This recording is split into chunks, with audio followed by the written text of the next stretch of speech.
अभी दुनिया में बहुत ज्यादा जनरेशंस हैं। वी हैव सबसे छोटे जेन अल्फास जो अभी स्कूल जा रहे हैं एंड स्किबिडी टॉयलेट के साथ बड़े हुए हैं। देन वी हैव जेन ज़ी जो यूनिवर्सिटी में या जॉब शुरू कर रहे हैं, जिन्होंने सोशल मीडिया पर एक एक्सपोनेंशियल चेंज देखा है, फ्रॉम डब स्मैश पर OG short videos to today's TikTok and Instagram. Then millennials जिन्होंने फेसबुक का सही तरीके से इस्तेमाल किया, they were probably the first rebellious generation. Then हमारे पेरेंट्स जेन एक्स, जिनकी लाइफ आई बिलीव सबसे ज्यादा मुश्किल है। दे हैड पेरेंट्स जिनकी उन्हें सुननी थी एंड देन किड्स जो उनकी नहीं सुनते, and then our grand parents called boomers, वो एक अलग ही टेंजेंट पे चल रहे हैं। There is so much difference between all of this generation कि हम कभी अपनी जनरेशन से बाहर ये सोच ही नहीं पाते कि जो दुनिया बाकी जनरेशंस ने देखी है वो हमारी दुनिया से बहुत फर्क है।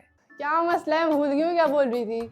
अच्छा ठीक है, मुझे पता है मुझे क्या बोलना है। So maybe through this video हम ये देखेंगे कि हर जनरेशन सेम सवाल का क्या जवाब देती है। माँ बाप बिजी होते हैं, बच्चे को फ़ोन पकड़ा देते हैं तो बच्चा फिर फ़ोन से ही पलता है। परफेक्ट मदर से बेहतर है अगर उनको हैप्पी मदर मिले। उनके एक्सपीरियंसेस क्या हैं, वो कैसे सोचते हैं। मैं क्या करता, ये सवाल बड़ा डिफिकल्ट है, पहली दफ़ा हुआ है। Social media is filled with के बाहर की जनरेशंस किस तरह काम करती हैं, but we have to understand हमारी जनरेशंस और उनकी जनरेशंस में बहुत फर्क है। वो ये समझते हैं आज की जनरेशन के जी हम जो कर रहे हैं ना वो बहुत अच्छा कर रहे हैं, हमारा जो लेवल है वो बहुत ज़्यादा है। So maybe through this video we'll learn something, but you have to keep an open mind. I don't think मेरी जनरेशन तुम्हारी वीडियोस देखती है honestly. Yo guys, let me chat GPT real quick. Let's go. Hi.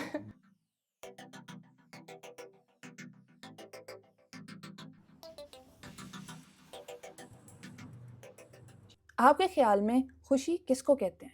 Happiness. Idea of happiness. My idea of happiness is कि जब मेरे like mind पे कुछ हो ना, कोई गंदी चीज़ मेरी माइंड पे एंग्जाइटी ना हो मुझे।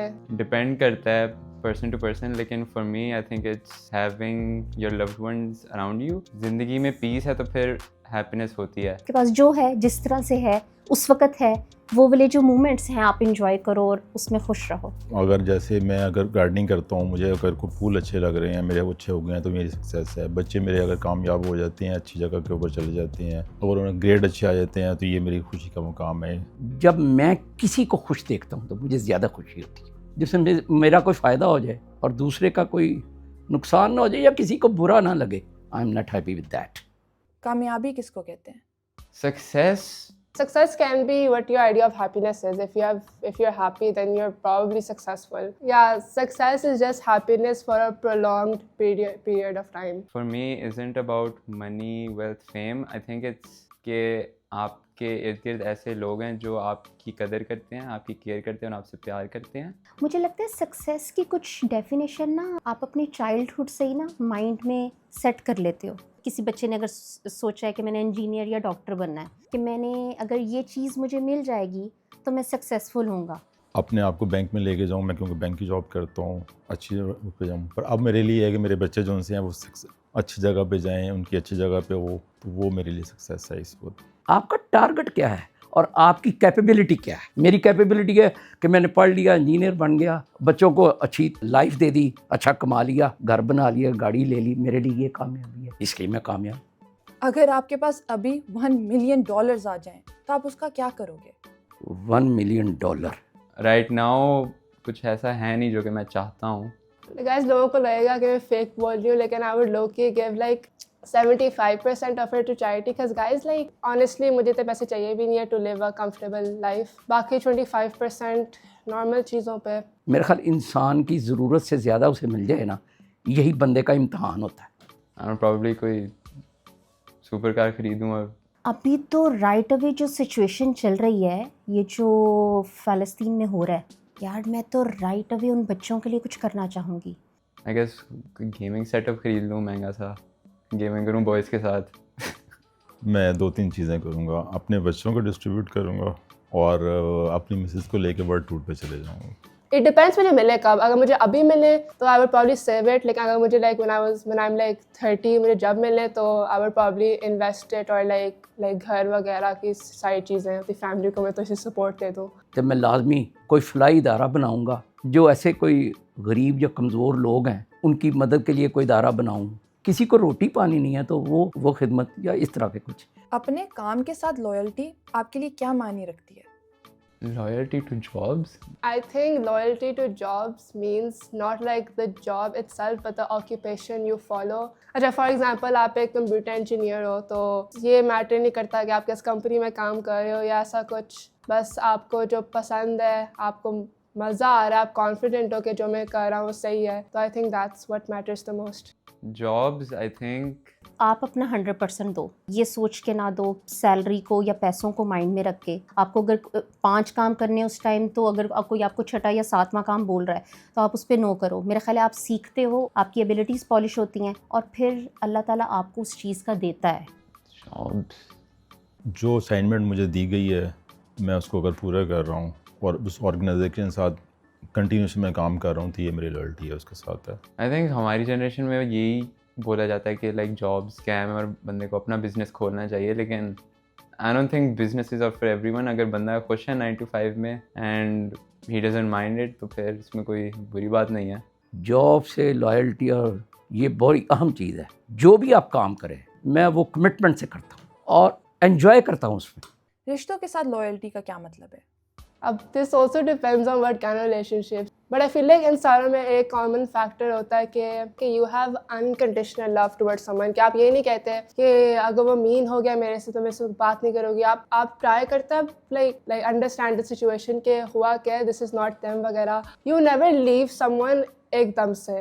आई mean you have the right to leave someone, but when you understand them and when you realise के हो रहा क्या है, that's job when you should make your decision, but you should never leave someone without communicating with them first. Leave somebody like do anything to them, to be honest.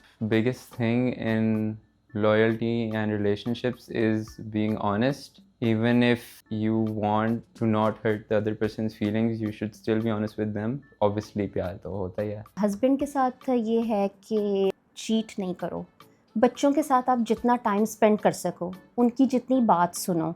मतलब perfect mother से बेहतर है अगर उनको happy mother मिले. Parents भी इसी तरह टाइम मांगते हैं. जब आप एक ख़ास एज में पहुंच जाते हो, बड़े हो जाते हो, तो पेरेंट्स को आपसे सिर्फ टाइम चाहिए होता है. Also communication हर रिलेशनशिप में इम्पोर्टेंट होता है. लॉयल्टी तो आप ये तो आपकी फर्स्ट वो है, सबसे प्योरिटी वाली जगह है. बच्चे हैं, मिसेज हैं, घर है. इसके साथ लॉयल्टी के बगैर तो आप रह ही नहीं सकते हैं. आगे सक्सेस ही नहीं है आपकी लॉयल्टी के बगैर. बेसिकली ये लॉयल्टी जो है ना दोनों तरफ से हो तो फिर वो बात चलती है. What about मुल्क के साथ लॉयल्टी? हमारी जो कंट्री है पुअर कंट्री है थोड़ी, बाहर भी रह के तो आपको अपनी कंट्री की याद आती है. जहाँ पर आप पले बड़े होते हो ना, वहाँ पर अगर कुछ बुरा हो ना तो आपको बुरा लगता है दिल से. तो अपनी कंट्री के लिए कुछ ना कुछ, बेशक वो कोई छोटी सी चीज़ हो, तो वो करनी चाहिए. क्या बोलूँ इसमें. Being a पाकिस्तानी ऑब्वियसली एक प्यार होता है मुल्क से, लेकिन जो हालात चल रहे हैं आजकल, it's quite hard to be fond of that bond. मतलब हर बंदा फिर यही सोचता है कि फिर बाहर चले जाओ, आखिर बंदे ने रोटी पैसा भी तो कमाना है. मतलब सिर्फ प्यार से तो नहीं चलता सब कुछ. यार loyalty to the country, like आप कॉन्फिडेंट हो कि आप पाकिस्तान से हो, you don't try to hide the fact. अगर आपको पता है कि आपकी कंट्री ने कुछ लाइक सही है तो फिर आप रिप्रेजेंट ही करो. इतना कंट्री में रहते हैं, अपनी प्रोफेशनलिज्म यहाँ पे इस्तेमाल करते हैं, लोगों को आगे लेके जाते हैं, तो ये भी लॉयल्टी है आपकी. भाई कंट्री तो मुराद की है अवाम. अवाम नाल मुल्क बनता है, मुल्क नाल अवाम नहीं बनते. पहले से पैट्रियटिज्म दी तुसी डिफाइन करो. पैट्रियटिज्म है कि एक ऐसा मुल्क या ऐसा हुक्मरान ਜਿਹੜਾ ਤੁਹਾਡੇ ਮਫਾਦਾਤ ਦਾ ਤਫਜ਼ ਨਾ ਕਰੇ. ਉੱਥੇ ਤੁਹਾਡੀ पैट्रियटिज्म की करेगी. हुक्मरान भी तो होवे कंट्री नाल मोहब्बत करने वाला. अगर दुनिया के सारे कामों से सेम पैसे मिलते हैं तो आप क्या करोगे? If all jobs paid the same, probably nothing. मैं क्या करता? ये सवाल बड़ा डिफिकल्ट है, पहली दफ़ा हुआ है. If all jobs paid the same, I would love to be like a streamer or a YouTuber for fun and like play games with my friends for like fun. और फिर लोग देख रहे हैं मुझे, वो कह रहे हो कितनी फनी हो, edits बन रहे हैं मेरे पे. लेकिन if I had to choose, I'd be a professional gamer. मतलब e-sports में जाता. That vlogs with their friends and creates fun things with their friends. या फिर maybe streaming. I don't know. यानी आपका मतलब है कि मेरा पैशन क्या था? बच्चों के लिए कुछ करूँगी, क्योंकि बच्चे बड़े मासूम होते हैं.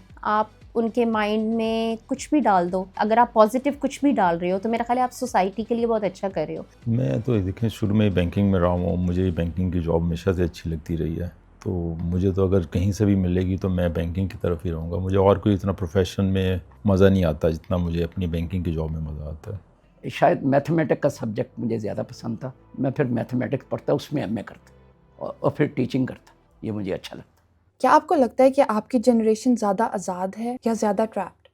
I think my generation is way more free because like liberal वगैरह सारे हो गए हैं. I don't think they're trapped in a way. हमारे पेरेंट्स वगैरह बहुत ज़्यादा टाइड होते हैं to what other people think and what society says. I think उस सेंस में Gen Z is a bit freer. We don't care what people say, we do whatever we want. अपनी gender के लिहाज से शायद ज़्यादा बात कर रही हूँ। औरतों को उस तरह से ना अपने राइट्स पता नहीं थे, उसी तरह से लाइफ गुजारती जा रही थी, वो उसमें खुश थी, उनको पता ही नहीं था कि वो ट्रैप्ड हैं।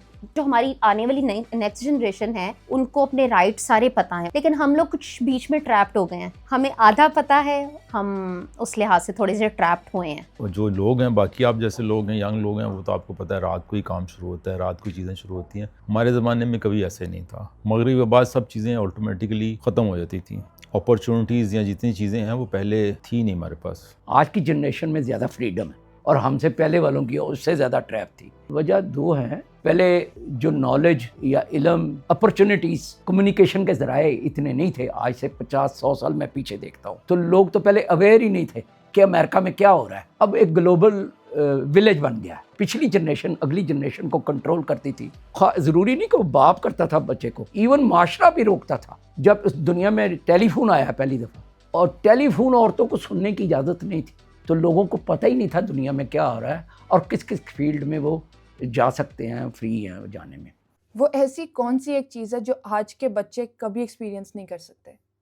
हमारे ज़माने में जो था ना, खासी लाइफ टफ थी, इनको वो एक्सपीरियंस नहीं है। Today's kids will never experience Dante DM का prime, Dennis Daly का prime, चाहे Roblox, Minecraft, YouTubers थे ना, they will never experience that again. बिजली बंद हो जाए चंद घंटे के लिए, बच्चे परेशान। YouTube has become so weird अब. Like सारा AI वगैरह, they'll never experience a time before AI. I did, like even though छोटे टाइम के लिए था, but I did. 5-6 kilometre school गए, 5 किलोमीटर आए, उसके बाद गलियों में खेलना। और कभी बहुत गर्मी हुई, अंदर भी पकड़े और धर्मपुरे नहर पे नहाने चले गए। I experienced like very introduction, सारी games का जब रिलीज हो रही थी, सारी मेरी खेली नहीं है, तो that's what I experienced. मैं अपने बचपन में बहुत ज़्यादा अपने दोस्तों के साथ घूमता था और खेलता था उनके साथ physically, instead of being on my phone all day.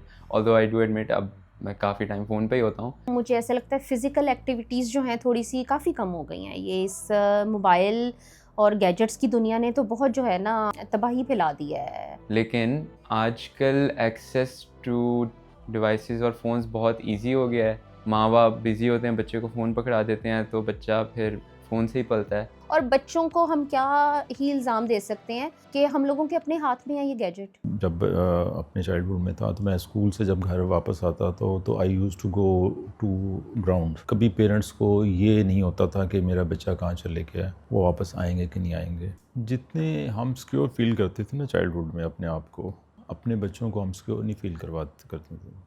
वो कौन सी चीज़ है दैट यू विश आपसे बड़ी जनरेशन आपके बारे में समझ पाती? कि हमारी अपनी लाइफ है एंड माँ बाप हमेशा ये कहते हैं, पिछली जनरेशन हमेशा ये कहती है कि हम बड़े हैं, हमें ज़्यादा एक्सपीरियंस है। एंड हाँ, वो बात सही है, लेकिन वो एक्सपीरियंस उनका गेन हुआ था इन द प्रीवियस जनरेशन। उनके पीओवी में शायद वो बात सही हो, लेकिन आज के लिए और हमारे लिए वो बात सही नहीं हो सकती। And I think biggest thing is कि पिछली generation fail to understand that they can be different opinions on one subject. उनको बस यही लगता है कि हमेशा वो ही सही होते हैं। Older generation should understand कि being emotionally vulnerable emotionally vulnerable, आगे बोल दूँ। डब कर दूँगी। कोई और वर्ड बता दो मुझे इसके लिए। A few moments later. Emotionally vulnerable होना is not a bad thing. Also to not be that sensitive, honestly. Question पता है क्या था? पता नहीं। मैं मेरे सांस करती हुई, क्या था question? What is something you wish the older generation understood about you? अच्छा mummy. Don't be sensitive. Wow. इस जनरेशन के core problem, zero attention span. Okay, I think they should understand that. I think उनको समझना चाहिए कि अभी जो हम जिस ज़माने में रह रहे हैं वो सेम नहीं है। पहले था ना कि बहुत मिलजुल होता था सारे रिलेटिव्स वगैरह में, लेकिन अब रियलाइज़ करते हैं कि वो सेम बॉन्ड्स नहीं होते और वो बनाने की कोशिश कर सकते हैं आप, लेकिन फोर्स नहीं कर सकते आप किसी पे। उससे दूसरा बंदा भी थक जाता है और आप भी थक जाएंगे एक पॉइंट पे। या जो बहुत सी टैबू किस्म की चीज़ें होती हैं, जैसे आप बड़े हो रहे हो तो जो आपकी ऑपोजिट जेंडर अट्रैक्शन होती है उसके बारे में बात करना, तो वो ऐसे लगता था जैसे अलाउड ही नहीं है। कभी बाहर जाने के लिए, स्पेशली जब मैं आपको बता रहा हूँ, हम मगरिब के बाद कभी अलाउ नहीं होता था कि आप ये एक्टिविटीज़ कोई कर सकें, तो वो नहीं समझते थे कि ये इसके बाद भी इस पे जाने की ज़रूरत है। उनके हिसाब से सोचते थे उस वक़्त, उस ज़माने में, और उनकी बात को समझते थे, वो हमारी बात को समझते थे। फ्यूचर के बारे में आपको क्या चीज़ सबसे ज़्यादा परेशान करती है? My future or like दुनिया की future? My biggest worry about the future, I think we should talk more about the social economic state of the world. God, like, can we talk about like the political and economic state of the world right now? Oh my god. जी मामा? दुनिया तबाही की तरफ जा रही है, मतलब global warming बहुत ज़्यादा बढ़ गई है, रिसोर्सेज बहुत कम होते जा रहे हैं। देखो जी, क्लाइमेटिक चेंजिंग है, ये तो नेचुरल है ना, बहुत कम हमारा भी कंट्रीब्यूशन है इसमें, लेकिन मैं एआई से बहुत खौफज़दा हूँ। I think biggest fear is probably like World War III maybe, या फिर the rise of AI, I think, and even now some of the things that AI can pull off is scary, but ये मैं तो इसको पूरी तरह समझ भी नहीं पा रहा।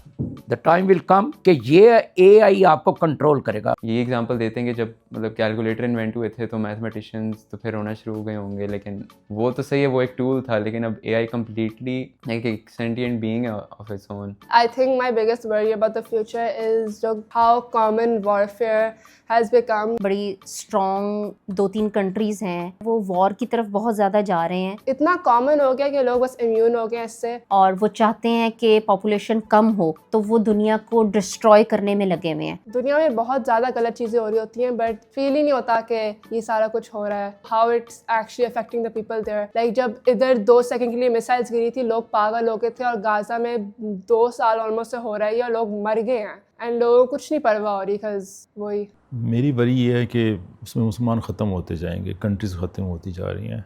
जो ईरान, इराक, फ़लस्तीन में हो रहा है उसमें मुसलमानों को ख़त्म किया जा रहा है। पाकिस्तान की भी बारी आ सकती है इसमें। वो कौन सी अहम चीज़ है जो हमारे स्कूल्स में पढ़ाई जानी चाहिए बट वो नहीं पढ़ाते?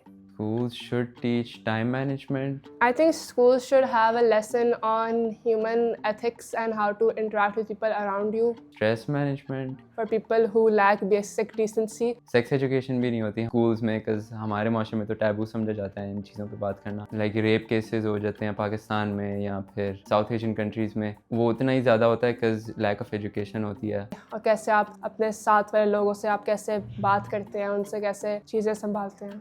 बच्चे को सिर्फ किताबी कीड़ा बनाया जाता है, और बुक्स और वो जो फार्मूलाज हैं, बच्चा प्रैक्टिकल लाइफ में निकलता है तो बहुत सी उन चीज़ों का कोई लेना देना ही नहीं होता। इवन बच्चों को ये नहीं पता होता कि मेरे अंदर क्या एबिलिटी है। कैरियर काउंसलिंग बिल्कुल नहीं होती है। पहले जब हम होते थे तो हमें एक प्रेयर करवाई जाती थी, तलावत के नाम से, तलावत से दिन का आगाज़ होता था, कौमी तराना वहाँ पे गाया जाता था। कोई ऐसी चीज़ नहीं होती है। हार्मनी ऑफ रिलीजन्स, हम रिलीजन से नफ़रतें बढ़ा रहे हैं, ये बड़ी खौफनाक चीज़ है। हमारे ज़माने में जब हिस्ट्री पढ़ते थे तो इंडियन हिस्ट्री पढ़ते थे तो हिंदुस्तान के जो, इंडिया के जो भगवान हैं उनके बारे में भी कुछ नॉलेज है। इस्लाम का तो है, वो तो हमारे मुसलमान है, हमारे घरों में है इस्लाम हर वक्त, लेकिन बाकी मज़हब का हमें पता ही नहीं।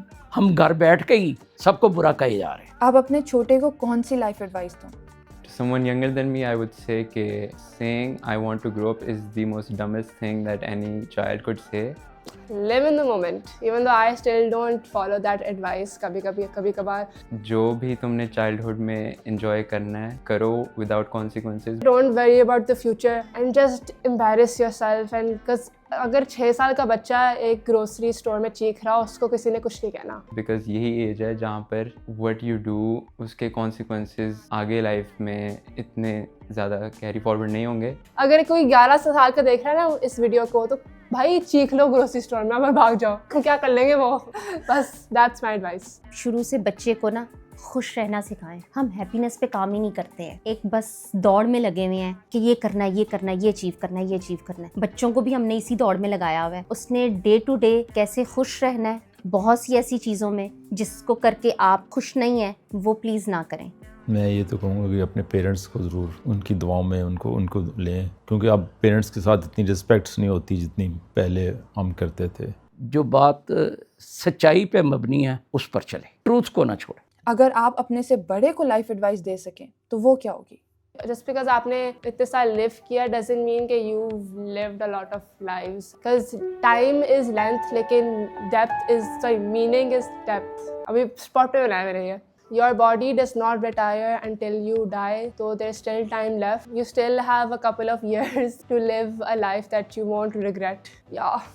So make those last minute decisions, guys. जब इंसान बड़ा होता है तो आई थिंक वो बहुत ज़्यादा एक रेस में पड़ जाता है कि मुझे सक्सेसफुल होना है, मुझे पैसे कमाने हैं और मुझे बस आगे निकलना है लोगों से, and they forget to look at the small things which actually matter, मतलब the people around you. I think आप रिलेशंस पे अगर आप ज़्यादा फोकस करें इंस्टेड ऑफ योर करियर तो I think at the end you will be happier. अपनी सेहत का ख्याल रखें, क्योंकि जब आपकी सेहत नहीं है तो फिर कोई भी चीज़ अच्छी नहीं लगती है। तो जैसे हम अपने बच्चों को अब टाइम देते हैं, जाने देते हैं, उनको कॉन्फिडेंस देते हैं, उन पे कॉन्फिडेंस रखते भी हैं कि अगर वो बाहर जा रहे हैं तो वो हमें इतनी आज़ादी नहीं थी, तो वो उनको भी थोड़ी सी हमें ज़रा कॉन्फिडेंस का लेवल और हमें लिबरेशन देनी चाहिए थी। अपने से बड़े को मैं क्या एडवाइस दूंगा?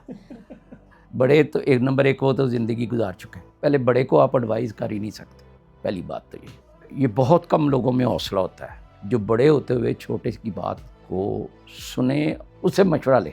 बड़ा हमेशा सुनाने की कोशिश करता है, यही एक मसला है। अब उसकी ज़िंदगी में क्या रह गया? उसने मेरी एडवाइस पे क्यों अमल करना है? एडवाइस उसी को दी जाती है जिसकी ज़िंदगी में अभी टाइम हो उस एडवाइस पर चलने का और उससे कोई फ़ायदा हासिल करने का। अब 95 साल के बूढ़े को क्या आप एडवाइस करेंगे? क्वेश्चन थोड़ा सा मुश्किल है, वियर्ड है, इसका इम्पैक्ट कोई नहीं। कट। And we're done. मैंने ये इंटरव्यूज़ करते हुए और when I was editing this video बहुत कुछ सीखा, स्पेशली व्हेन यू कंपेयर के सेम सवाल है, सेम दुनिया है, बट क्योंकि हमारे पर्सपेक्टिव्स इतने डिफरेंट हैं, specially the way we view the generation before us.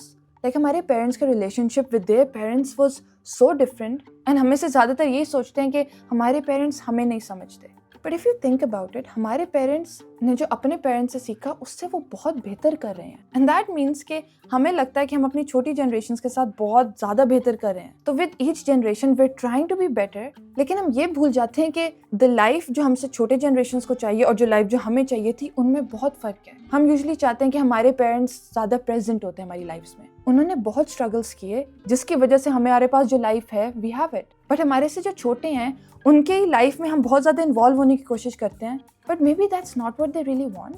I don't know, it's just something that I realise. आपने क्या न्यू चीज़ सीखी इन इंटरव्यूज से? Comment them down below and I guess will have a discussion over it. If you like videos like these, do subscribe so I can keep doing this. Just have some more empathy for other generations around you. Until next time, stay safe and Be nice. Be nice to people who are mean to you. That will piss them off even more.